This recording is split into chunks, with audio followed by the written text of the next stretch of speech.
സംസ്ഥാനത്ത് വൈദ്യുതി ഉപയോഗം സർവകാല റെക്കോർഡിൽ. വൈകുന്നേരം 6 മണി മുതൽ 12 മണി വരെയുള്ള സമയങ്ങളിൽ പാലിക്കേണ്ട നിയന്ത്രണങ്ങളുമായി KSEB രംഗത്തെത്തിരിക്കുകയാണ്. സംസ്ഥാനത്ത് വീണ്ടും വൈദ്യുതി ഉപയോഗം സർവകാല റെക്കോർഡിലെത്തിരിക്കുകയാണ്. സൂചിപ്പിച്ചല്ലോ, കഴിഞ്ഞ ദിവസത്തെ ആകെ വൈദ്യുതി ഉപയോഗം 108.22 ദശലക്ഷം യൂണിറ്റ് ആണ്. കഴിഞ്ഞ ദിവസം വൈകുന്നേരം 6 മണി മുതൽ 11 മണി വരെ മാത്രം 5364 മെഗാവാട്ട് വൈദ്യുതിയാണ് ആവശ്യമായി വന്നത്. ഈ മാസം 3-നാണ് ഇതിനു മുൻപ് ഏറ്റവും അധികം വൈദ്യുതി ഉപയോഗം ഉണ്ടായത്. കഴിഞ്ഞ ഒരാഴ്ചയായി പ്രതിദിന വൈദ്യുതി ഉപയോഗം 100 ദശലക്ഷം യൂണിറ്റിന് മുകളിലാണ്. സംസ്ഥാനത്തിന്റെ പ്രത്യേക സാഹചര്യം കണക്കിലെടുത്തുകൊണ്ട് ഉപഭോക്താക്കൾ വൈദ്യുതി ഉപയോഗത്തിൽ നിയന്ത്രണം ഏർപ്പെടുത്തണമെന്നാണ് KSEBയുടെ നിർദ്ദേശം. അതേസമയം കഴിഞ്ഞ 2 ദിവസങ്ങൾക്ക് മുൻപ് വൈകുന്നേരങ്ങളിലെ വൈദ്യുതി നിയന്ത്രണവുമായി ബന്ധപ്പെട്ട് പൊതുജനങ്ങൾക്ക് KSEB സോഷ്യൽ മീഡിയയിലൂടെ നിർദ്ദേശം നൽകിയിരുന്നു. സംസ്ഥാനത്തിന്റെ ചില ഭാഗങ്ങളിലെങ്കിലും വൈകുന്നേരം 6 മണി മുതൽ 12 മണി വരെ ഇടയ്ക്കിടെ വൈദ്യുതി തടസ്സമുണ്ടാകുന്നു എന്ന പരാതി വ്യാപകമാണ്. ചൂട് കാരണം AC-യുടെ ഉപയോഗം വളരെയധികം കൂടിയതും രാത്രി സമയത്ത് വൈദ്യുതി വാഹനങ്ങൾ കൂടുതലായി ചാർജ് ചെയ്യുന്നതും വൈദ്യുതി വിതരണ സംവിധാനത്തെ കാര്യമായി തന്നെ ബാധിച്ചിട്ടുണ്ട്. വൈകുന്നേരം 7 മണിക്കു ശേഷം പ്രസരണ വിതരണ ട്രാൻസ്ഫോർമറുകളുടെ ലോഡ് ക്രമാതീതമായി വർദ്ധിക്കുന്ന സ്ഥിതിയാണ് നിലവിലുള്ളത്.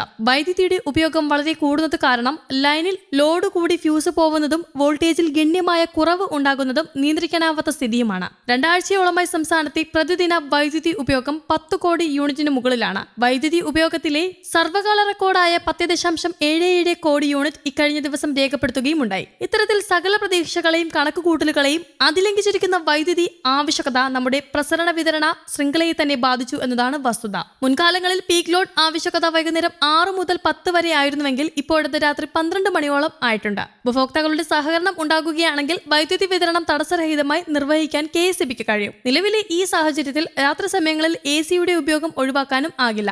എന്നാൽ താപനില 25 ഡിഗ്രി സെൽഷ്യസിലോ അതിന് മുകളിലോ ആക്കി നിലനിർത്താനും കഴിയും. ഇങ്ങനെ ചെയ്യുന്നത് ശരീരത്തിന് ആരോഗ്യകരമെന്ന് മാത്രമല്ല, വലിയ തോതിൽ വൈദ്യുതി ലഭിക്കാനുമാകും. ഒന്ന് മനസ്സ് വെക്കുകയാണെങ്കിൽ പകൽ ചെയ്യാവുന്ന കുറേയേറെ പ്രവൃത്തികൾ വൈകുന്നേരം 6 മുതൽ 11 വരെയുള്ള സമയത്ത് ഒഴിവാക്കാം. തുണികൾ കഴുകുന്നതും ഇസ്തിരിയിടുന്നതും പമ്പ് സെറ്റുകളുടെ ഉപയോഗവും ഈ സമയത്ത് ഒഴിവാക്കാം. AC-യുടെ ഉപയോഗം അത്യാവശ്യമുള്ള മുറികളിൽ മാത്രമായി ചുരുക്കാം. കൂടാതെ അത്യാവശ്യമല്ലാത്ത ലൈറ്റുകൾ അണയ്ക്കാം. ഓട്ടോമാറ്റിക് വാട്ടർ ഫില്ലിംഗ് സംവിധാനം ഒഴിവാക്കി പകൽ സമയത്ത് വെള്ളം പമ്പ് ചെയ്യുകയും ആവാം. വൈദ്യുതി ഉപയോഗിച്ചുള്ള പാചകവും കഴിയുന്നിടത്തോളം ഈ സമയത്ത് ഒഴിവാക്കുന്നതാണ് നല്ലത്. രാത്രികാലത്ത് നാം ഉപയോഗിക്കുന്ന വൈദ്യുതിയുടെ ഭൂരിഭാഗവും കൽക്കരി നിലയങ്ങളിൽ നിന്നുള്ളതാണെന്ന വസ്തുതയും വിസ്മരിച്ചുകൂടല്ലോ. ഈ സമയത്ത് പരിസ്ഥിതി മലിനീകരണം സൃഷ്ടിച്ചുകൊണ്ട് ഉൽപ്പാദിപ്പിക്കുന്ന വൈദ്യുതിയുടെ ഉപയോഗം പരമാവധി കുറയ്ക്കുന്നത് നമ്മുടെ സാമൂഹികവും പാരിസ്ഥിതികവുമായ ഉത്തരവാദിത്തമാണ്. നിലവിലെ പ്രതികൂല സാഹചര്യം തിരിച്ചറിഞ്ഞ് മാന്യ ഉപഭോക്താക്കൾ സഹകരിക്കണമെന്ന് അഭ്യർത്ഥിക്കുകയാണ് KSEB പോസ്റ്റിലൂടെ. ഇത്തരത്തിൽ കേരളം വെന്തുരുകയാണ്. ഈ സാഹചര്യത്തിലാണ് KSEB ഈ നിർദ്ദേശങ്ങളുമായി മുന്നോട്ട് വരുന്നത്. ഒരു പരിധി കഴിഞ്ഞ് വൈദ്യുതി ഉപയോഗിക്കുകയാണെങ്കിൽ അത് എല്ലാവർക്കും ബുദ്ധിമുട്ട് തന്നെയാകും. വൈദ്യുതി ഉപഭോഗം കുറയ്ക്കുക